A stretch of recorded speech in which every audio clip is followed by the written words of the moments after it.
Meus queridos irmãos, quero convidá-los a abrirem suas Bíblias na carta de Paulo aos Romanos, capítulo de número 9.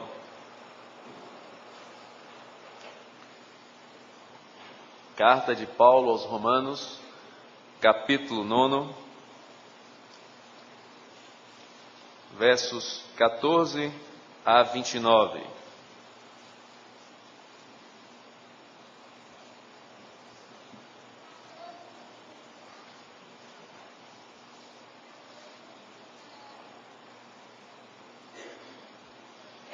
Que diremos, pois? A injustiça da parte de Deus? De modo nenhum. Pois ele diz a Moisés: terei misericórdia de quem me aprouver ter misericórdia, e compadecer-me-ei de quem me aprouver ter compaixão.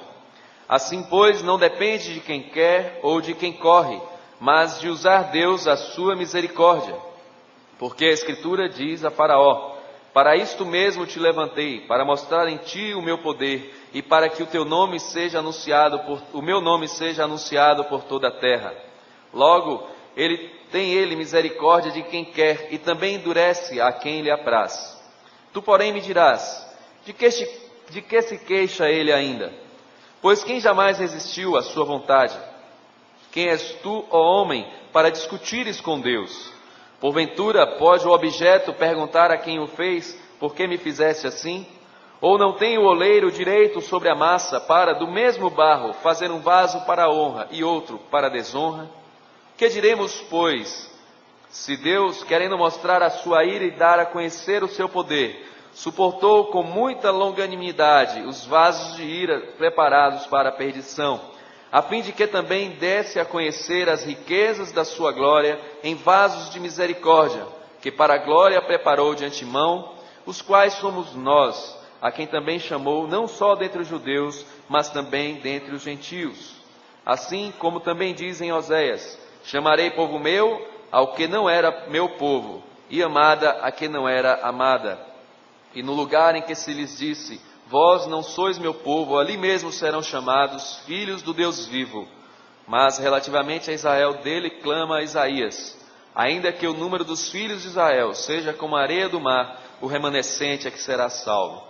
Porque o Senhor cumprirá a sua palavra sobre a terra cabalmente e em breve. Como Isaías já disse: se o Senhor dos exércitos não nos tivesse deixado descendência, ter-nos-íamos tornado como Sodoma e semelhantes a Gomorra.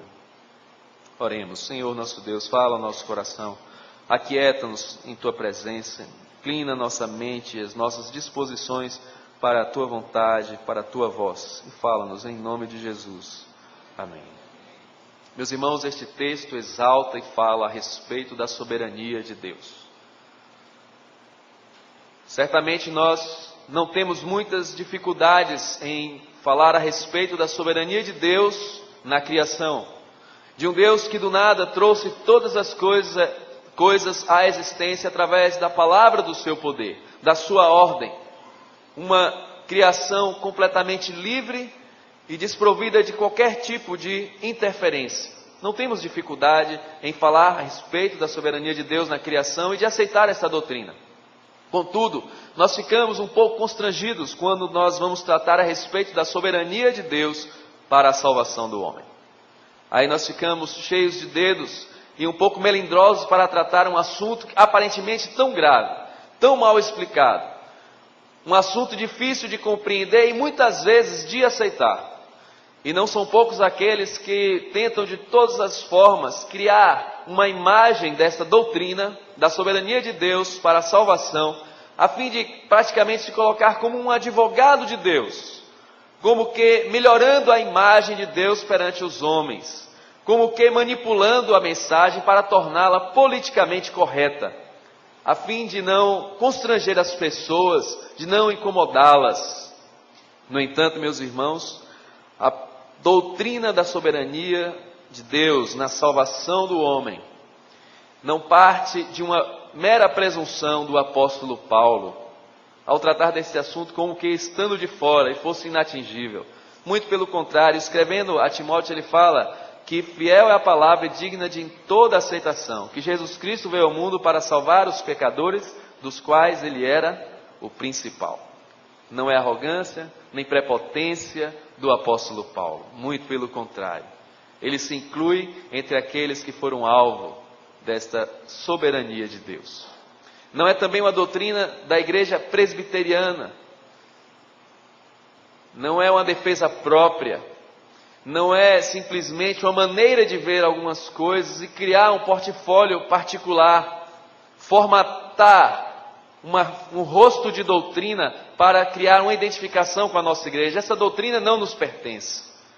Não é arrogância nossa também pregá-la, como diz as Escrituras, porque a palavra, a soberania de Deus na salvação é uma doutrina da palavra de Deus, estabelecida por Ele mesmo nesta Escritura.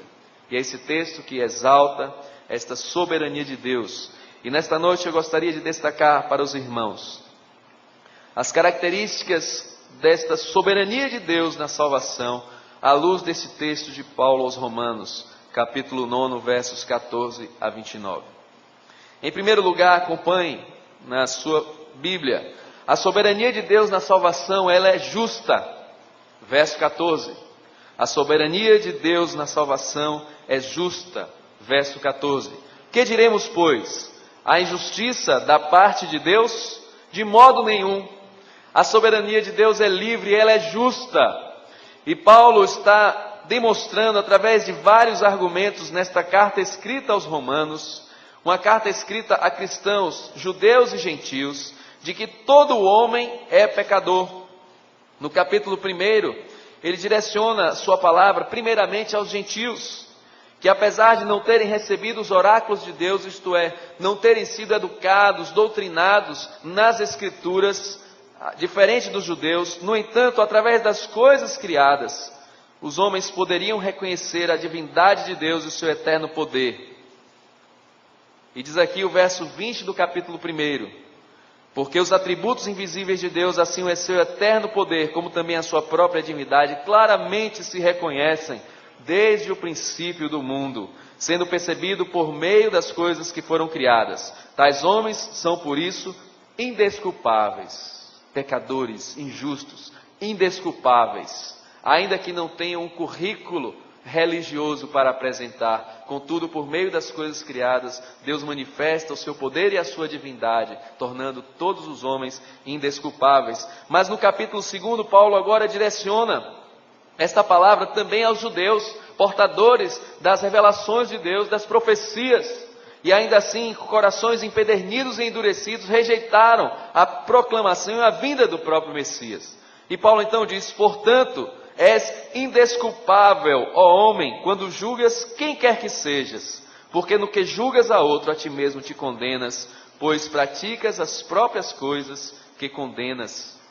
Paulo está dizendo que nenhum homem pode se justificar diante de Deus. Todos são pecadores. Capítulo 3, ele continua a sua argumentação dizendo: não há justo nenhum sequer, não há quem entenda, não há quem busque a Deus. Todos se extraviaram, a uma se fizeram inúteis, não há quem faça o bem, não há nenhum sequer. E o verso 23 desse capítulo, ele então fala: todos pecaram e destituídos estão da glória de Deus. Por isso que a soberania de Deus na salvação se apresenta de forma justa, porque mediante a sua justiça, nenhum homem poderia ser salvo. Nenhum homem sequer, independente das suas boas obras, das suas motivações, das suas intenções, das suas atitudes, da sua história, das suas tradições, da sua família. Nenhum homem pode justificar-se diante de Deus, porque todos os homens são indesculpáveis perante o Santo. Todos pecaram e foram extraviados da glória de Deus. Todos, sem exceção. Por isso, meus irmãos, quando nós tratamos a respeito da soberania de Deus, ela se apresenta e se revela de forma justa, inquestionável. Não podemos nos levantar de maneira nenhuma e arguir ao Senhor dizendo: não é bem assim, não pode ser assim. Quem poderia apresentar qualquer tipo de argumento para chamar de injusta a soberana vocação de Deus na salvação? Ninguém em absoluto. A soberania de Deus na salvação, ela é justa. É por isso que nós cremos e pregamos a doutrina da depravação total.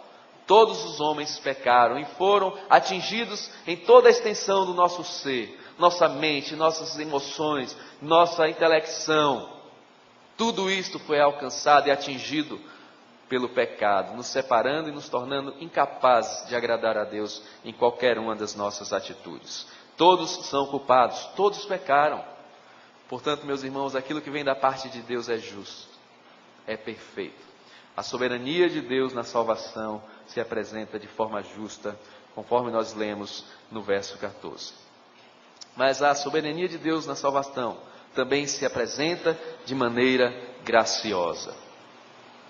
Não somente justa, mas também graciosa. Versos 15 e 16. Pois ele diz a Moisés: terei misericórdia de quem me aprover ter misericórdia, e compadecer-me-ei de quem me aprover ter compaixão.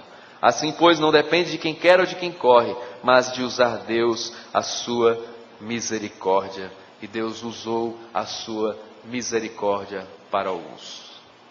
Todos estavam condenados, dignos do mais duro castigo, do juízo, da morte eterna. Contudo, Deus, por meio da sua graça, nos contemplou com a salvação. Não por mérito próprio, porque não dependia de quem gostaria de recebê-la, ou de quem corre em buscá-la, mas de usar Deus a sua misericórdia. E Paulo, escrevendo aos Efésios, fala a respeito desta graça de Deus que se manifesta entre os homens, porque todos nós estávamos mortos em nossos delitos e pecados, e andávamos outrora segundo o curso deste mundo, segundo o príncipe da potestade do ar, do espírito que agora atua nos filhos da desobediência, entre os quais também todos nós andamos outrora, segundo as inclinações da nossa carne, fazendo a vontade da carne e dos pensamentos, e éramos por natureza filhos da ira, como também os demais, dignos do juízo, mortos em delitos e pecados. Mas o verso 4 diz: mas Deus, sendo rico em misericórdia, por causa do grande amor com que nos amou, e estando nós mortos em nossos delitos, nos deu vida juntamente com Cristo, pela graça sois salvos. Não vem de vós, é dom de Deus. Não vem de obras para que ninguém se glorie. Pela graça sois salvos mediante a fé. E isto não vem de vós. A soberania de Deus se revela de maneira graciosa, porque não tínhamos nada a oferecer. Mas ainda assim, Deus revela a sua misericórdia, a sua compaixão, o seu amor e a sua graça. Merecedores da ira de Deus, filhos da ira e da desobediência, mas Deus sendo rico em misericórdia. Terei misericórdia de quem me aprover ter misericórdia, e compadecer-me-ei de quem me aprover ter compaixão. A soberania de Deus se revela de maneira justa, mas ela também se revela de maneira graciosa. Pela graça sois salvos mediante a fé. Aqui, meus irmãos, nós podemos nos lembrar da doutrina da eleição incondicional. Não tínhamos nada a oferecer, mas sem aparente explicação ou qualquer motivo, ainda assim Deus nos escolheu nele antes da fundação do mundo. E Atos 13:48 fala a respeito de Deus que chama os seus eleitos, aquele a quem ele escolheu.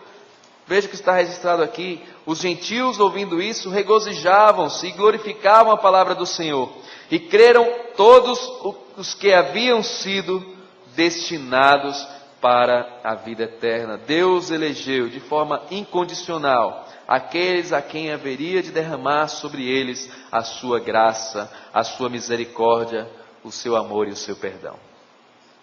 É soberania de Deus, livre e isenta de qualquer interferência.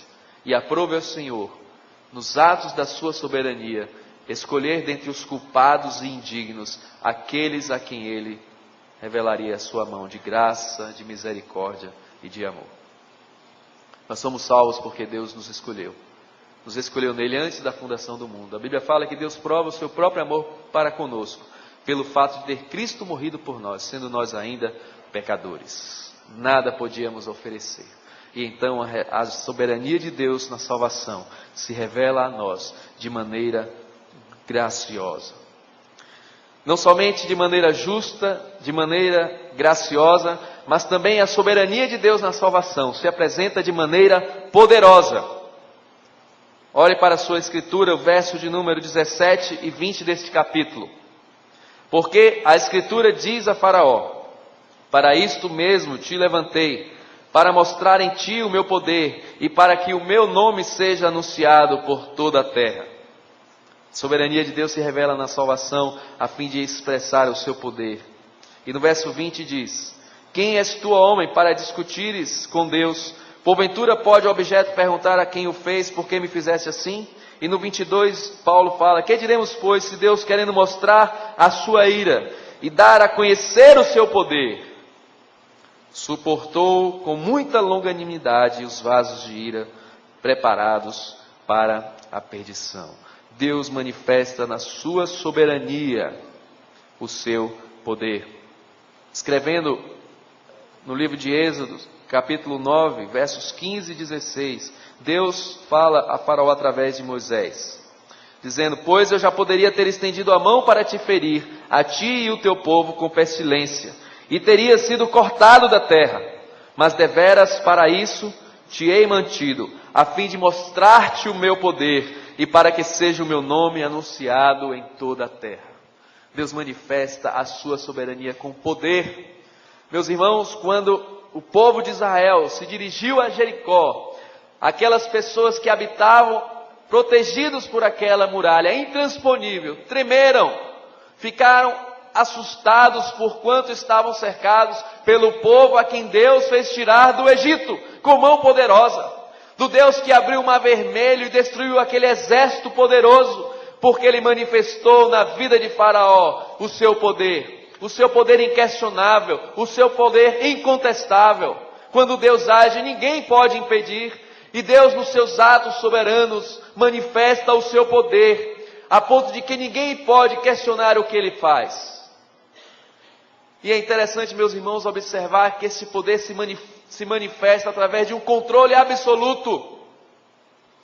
Todos nós poderíamos ter sido dizimados a uma só ordem de Deus, mas a Bíblia fala que a misericórdia do Senhor são a causa de não sermos consumidos. Deus detém a sua mão para estabelecer o seu juízo com longanimidade, esperando o dia para manifestar a sua ira sobre aqueles que foram destinados para a perdição. Deus, nos seus atos soberanos, manifesta o seu poder. A Bíblia fala que o dia do Senhor será um dia terrível, dia de trevas e não de luz, quando Ele virá montado no seu cavalo branco, esta imagem que João apresenta no livro de Apocalipse, como um guerreiro que parte de forma definitiva para estabelecer a sua vitória. Assim nós veremos que Deus virá dos céus em justo juízo para trazer fogo e para trazer condenação àqueles que foram destinados à perdição. E ninguém poderá resistir.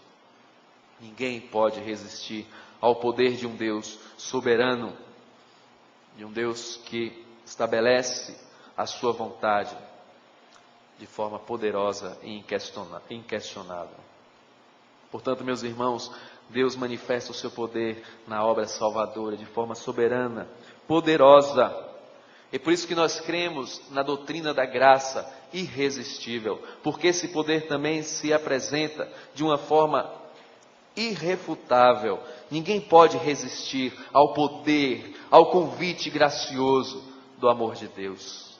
É por isso que Paulo, escrevendo ainda aos Romanos, diz: eu creio no Evangelho, que é o poder de Deus, que derruba muralhas, que quebra as barreiras de corações endurecidos, que transpõe o vale da morte e traz à vida aqueles que estavam mortos em delitos e pecados.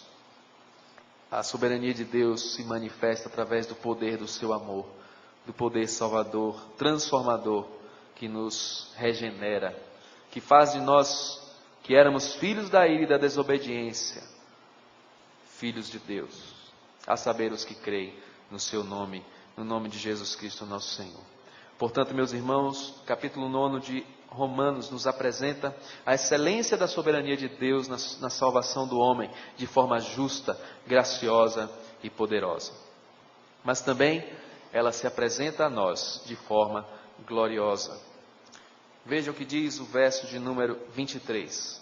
a fim de que também desse a conhecer as riquezas da sua glória em vasos de misericórdia, que para a glória preparou de antemão. Todas as coisas foram criadas para o louvor da glória de Deus. Este é o propósito de Deus para mim e para você. Este é o propósito de Deus para a criação. Todas as coisas foram criadas para concorrer para a sua glória, para o seu louvor. E até mesmo o ímpio no dia da perdição, mas também aqueles que foram resgatados no dia da salvação. E isso nós podemos ver de uma forma muito clara no capítulo 1 de Efésios, quando Paulo fala que Deus nos escolheu nele antes da fundação do mundo, para sermos santos e irrepreensíveis perante Ele. E em amor nos predestinou para Ele, para a adoção de filhos, por meio de Jesus Cristo Senhor, Jesus Cristo, segundo o beneplácito da sua vontade, segundo a sua soberana vontade, para louvor da glória de sua graça. E no verso 12 do capítulo 1, Paulo fala, a fim de sermos para louvor da sua glória, nós o que de antemão esperamos em Cristo. No mesmo texto que nós nos referimos a Faraó, Deus não somente exalta o seu poder, mas também exalta a sua glória diante dos seus poderosos feitos. O nome do Senhor é que é exaltado, é o nome do Senhor que é glorificado. Não temos por que, meus irmãos, em momento algum, nos gloriarmos, senão na cruz de Cristo e este crucificado. Toda a honra, toda a glória são devidas ao nome do Senhor. Tudo aquilo que precisou ser feito, foi feito por Ele. Nós não o aceitamos, nós o recusamos. Jesus falou assim, não quereis vir a mim para terdes vida. Da mesma forma, lá no livro de Lucas, os judeus falaram para o rei, nós não queremos que Ele reine sobre nós. E esta inclinação do nosso coração, de rejeitar ao Senhor, mas Ele manifesta a sua glória, sendo que Ele nos amou primeiro. Foi Ele quem veio até nós. Nós agimos exatamente como aqueles homens de Gadara, quando pediram que Jesus se retirasse de suas terras. Em outras palavras, tudo aquilo que parte da decisão humana, da ação humana, é a rejeição ao amor e à graça de Deus. Mas Deus, de forma soberana e gloriosa, manifesta a sua salvação através das nossas vidas, para a honra e glória do seu nome, para que somente o seu nome seja glorificado em toda a terra e exaltado. Meus irmãos, quando o povo de Israel marchava entre as nações, o nome do Senhor era glorificado. Todos os povos exaltavam a sua glória através dos seus deuses, posto que não eram deuses. No entanto, aquele povo servia ao Deus vivo e poderoso.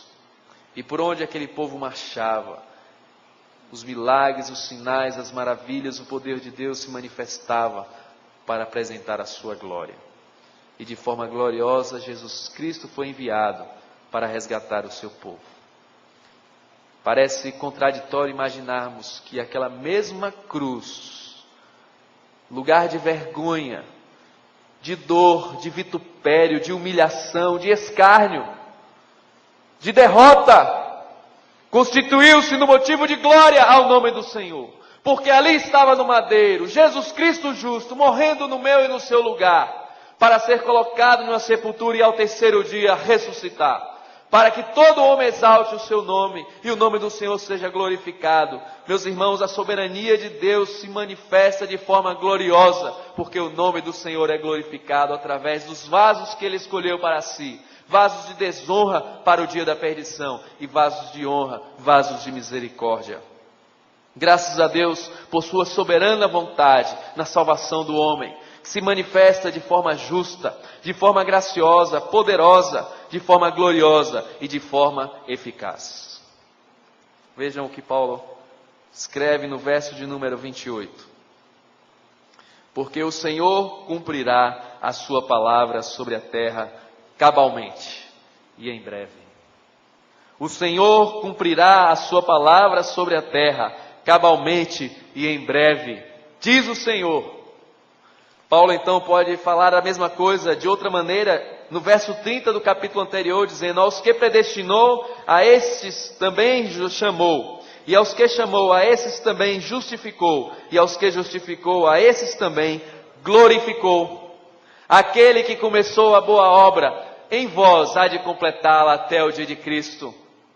Deus fez a sua obra na eternidade e ela se concretizou em Cristo Jesus, na plenitude dos tempos. E o livro de Hebreus repete inúmeras vezes a respeito do sacrifício único, eficaz do sumo sacerdote, que entrou de uma vez por todas no Santo dos Santos e apresentou diante de Deus o sacrifício, a oferta em propiciação pelos nossos pecados, a fim de que não precisássemos mais repetir sacrifícios nem ritos, tão somente confiar nos méritos deste nosso intercessor, do nosso mediador, e então aguardarmos o dia glorioso em que Cristo voltará para completar a sua obra entre nós.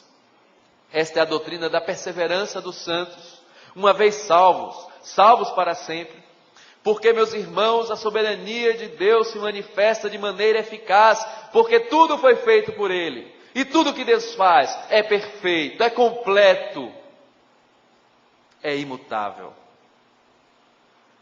Quando Paulo trata desse assunto, ele não se constrange, ele não se intimida, ele não se abate, muito pelo contrário, ele exalta o nome do Senhor, porque sabe que a obra do Senhor é eficaz. Quem nos separará do amor de Deus que está em Cristo Jesus, o nosso Senhor? Se Deus é por nós, quem será contra nós? Aquele que não poupou ao seu próprio Filho, antes por todos nós o entregou. Porventura não nos dará com Ele graciosamente todas as coisas? Que prova maior foi dada, senão a entrega do seu próprio Filho para morrer em nosso lugar? A soberania de Deus na salvação se manifesta de forma eficaz.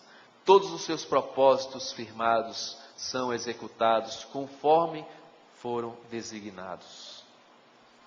A Bíblia fala que antes da fundação do mundo, aprove a Deus escolher dentre os homens aqueles que seriam salvos. Na eternidade providenciou a vinda do seu Filho Jesus, que sendo Deus não julgou por usurpação o ser igual a Deus, antes a si mesmo se esvaziou e assumiu a forma de servo e foi reconhecido em figura humana para morrer em nosso lugar, para receber sobre si o castigo que nos trouxe a paz. E Ele foi obediente, e obediente até a morte, e morte de cruz. Tudo isso foi estabelecido na eternidade e cumprido na plenitude dos tempos. A obra do Senhor é eficaz. O sangue de Jesus nos purifica de todo o pecado. Todos aqueles que, olhando para Ele, o recebem como Senhor e Salvador de suas vidas, são restaurados, são recebidos como santos, são recebidos como justificados, mediante a fé por meio de Cristo Jesus, recebidos na presença de Deus. A obra está completa, a obra está feita, ela não pode ser mudada, ela não pode ser interrompida. O Senhor é soberano e exalta o seu poder na eleição do seu povo, na salvação do seu povo, de maneira cabal, de maneira eficaz. Porque o Senhor cumprirá a sua palavra sobre a terra, cabalmente, e em breve, falando da urgência de nós nos inclinarmos perante o Senhor e clamarmos por misericórdia ao Deus soberano, porque em breve, muito em breve, Jesus disse que virá como um ladrão na noite. Nós ouviremos o clangor de trombetas, exércitos dos céus descendo, todo olho verá a volta de Jesus Cristo para buscar a sua igreja. Não mais naquele momento de humilhação como foi a sua primeira vinda, mas em exaltação e glória, o Rei dos Reis, o Senhor dos Senhores, o reto e justo juiz, virá para buscar a sua igreja e para julgar todos os povos e retribuir a cada um segundo as suas obras. Meus irmãos, nós não precisamos ter nenhum tipo de constrangimento, ou de receio, ou de preconceito, ou de medo de tratarmos a respeito da soberania de Deus na salvação. Porque esta soberania se apresenta nas Escrituras, na vontade revelada do Senhor, de forma justa, de forma graciosa, poderosa, de forma gloriosa e de forma eficaz. É a palavra de Deus quem nos apresenta o seu poder e a sua soberania na salvação do homem. Diante desta verdade, eu quero deixar duas aplicações para a minha e para a sua vida, que está no livro de Romanos também. A primeira delas reside no fato que diante da soberania de Deus, nós não precisamos explicá-la, senão nos calar diante dela e adorar. A primeira atitude diante da soberania de Deus é a adoração. Paulo, escrevendo aos Romanos, capítulo 11, verso 33 a 36, diz: diante desta soberania de Deus, ó profundidade da riqueza, tanto da sabedoria como do conhecimento de Deus, quão insondáveis são os seus juízos e quão inescrutáveis os seus caminhos. Quem, pois, conheceu a mente do Senhor? Ou quem foi o seu conselheiro? Ou quem primeiro deu a ele para que ele venha a ser restituído? Porque dele, por meio dele, e para ele são todas as coisas. A ele, pois, a glória eternamente. Amém. Meus irmãos, Deus não precisa de advogados. Nós é que precisamos e temos o advogado junto ao Pai, Jesus Cristo justo. Não precisamos nos constranger diante da incompreensível e gloriosa soberania de Deus. Juízos insondáveis, caminhos inescrutáveis. Quem pode conhecer a mente do Senhor? Quem pode compreender a sua perfeição, a sua infinitude, a sua divindade? Se não nos calarmos em adoração, porque para Ele, por Ele e dele são todas as coisas. A Ele, pois, a glória eternamente. Amém. Diante dessa doutrina, precisamos adorar ao Senhor e agradecer porque nós fomos alcançados por mera misericórdia. Não por méritos, não por bondade, mas simplesmente porque fomos alvos do amor, da misericórdia e da graça de Deus. Sem explicação. Vamos adorar o Senhor. E em segundo lugar, adoração. Em segundo lugar, proclamação. Meus irmãos, porque nós sabemos que a soberania de Deus na salvação, ela é justa, graciosa, poderosa, gloriosa e eficaz. Nós precisamos entender que devemos proclamar a salvação do Evangelho. Por isso que Paulo fala: quanto a mim, estou pronto para pregar o Evangelho, para anunciar o Evangelho também a vós outros em Roma, pois não me envergonho do Evangelho, porque é o poder de Deus para a salvação de todo aquele que crê, primeiro do judeu e também do grego, visto que a justiça de Deus se revela no Evangelho de fé em fé, como está escrito: o justo viverá pela fé. Meus irmãos, o que move, o que impulsiona o nosso coração para proclamar as virtudes do nosso Senhor, é saber que aquilo que nós anunciamos, que aquilo que nós proclamamos, que o Evangelho que nós apresentamos é poder de Deus para a salvação, é poder de salvação para todo aquele que crê. Meus irmãos, como é interessante observarmos pessoas que pegam automóveis antigos, praticamente destruídos, e os refazem e os reformam, a ponto de deixá-los como carro novo. Isso é muito interessante. Observamos a habilidade, a destreza de um cirurgião que recompõe os órgãos de uma pessoa mutilada, que restitui a ele a saúde.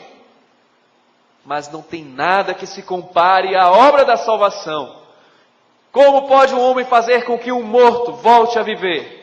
Como pode alguém fazer com que um condenado à justiça eterna seja salvo para a vida eterna, senão Deus? Pois esta é a palavra que anunciamos, o poder de Deus para a salvação de todo aquele que crê.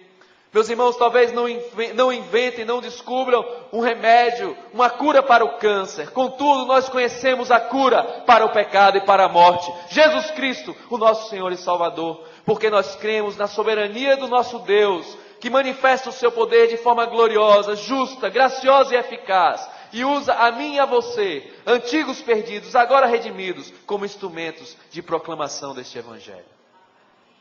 Ninguém se colocaria do lado de um morto, se não soubesse que aquele que nos mandou fazer isso é poderoso para fazê-lo ressuscitar. Ninguém pregaria a mortos se nós não soubéssemos que Deus é soberano e que o seu evangelho é poder para a transformação. Há jeito para qualquer pessoa. Não há coração que não possa ser quebrantado. Não há homem que não possa ser perdoado. Mas tudo isso está dentro dos planos eternos e soberanos de Deus. Diante dessa soberania, a nós cabe apenas adoração e proclamação. Adoração e proclamação. Portanto, meus irmãos, fico muito feliz, porque Paulo pregava a soberania de Deus na salvação do homem. Fico muito feliz, porque a Igreja Presbiteriana prega a soberania de Deus na salvação do homem. E eu não posso dizer que eu fico feliz, porque as palavras não conseguiriam expressar os sentimentos que nós temos de que as Escrituras dizem que Deus exerce a soberania na salvação. E que embora eu estivesse condenado à morte, Ele me escolheu. Ele me salvou. Que o Senhor abençoe a todos. Vamos nos colocar de pé. E vamos entoar juntos, a uma só voz, com toda a alegria de redimidos diante da soberania majestosa de Deus, o hino 316. Os seus intentos cumpre, ó Deus, no decorrer dos anos. Ninguém pode impedi-lo. E tudo acontece de acordo com seus planos. E eia, aproxima-se o final. Bem perto o dia vem, quando a glória de Deus há de o mundo inundar, como as águas cobrem o mar. Amém.